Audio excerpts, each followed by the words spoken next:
সাহরি করার কিছুক্ষণ আগে যখন গার্লফ্রেন্ড বয়ফ্রেন্ড ফোনে কথা বলে তখন পুরুং পুরুং পুরুং পুরুং।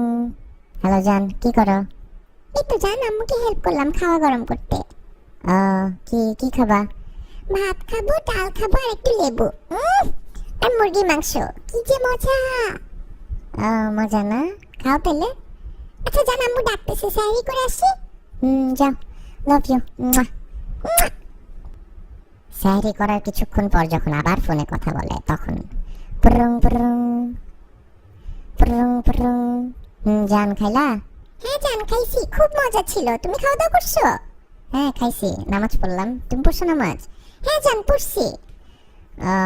ঠিক আছে, কি করবা তাইলে? সকালে ক্লাস আছে না তোমার? যাও ঘুমাও, সকালই তো হয়ে গেছে অলমোস্ট।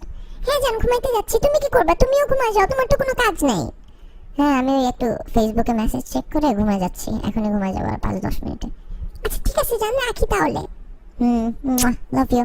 এইটা কি করলা? কই কি করলাম? এই যে মাত্র এটা কি দিলা? চুমা দিলাম। কেন, তোমার কমন সেন্স নাই? তুমি বুঝো না আমি রোজা রাখছি? রোজা হালকা হয়ে যাবে না আমার? মাথা খাটায় কাজ করতে পারো না তুমি? আরে আজব, একটা চুমাই তো দিলাম। সারাদিনই তো দাও, মন ভরে না? সারাদিন দিয়ে তোমার মন ভরে না কেন? তোমার এত চুমা দিতে হবে কেন ফোনের মধ্যে? ফালতু যত সব, আমার রোজাটাই হালকা করে দিলা। ধুর।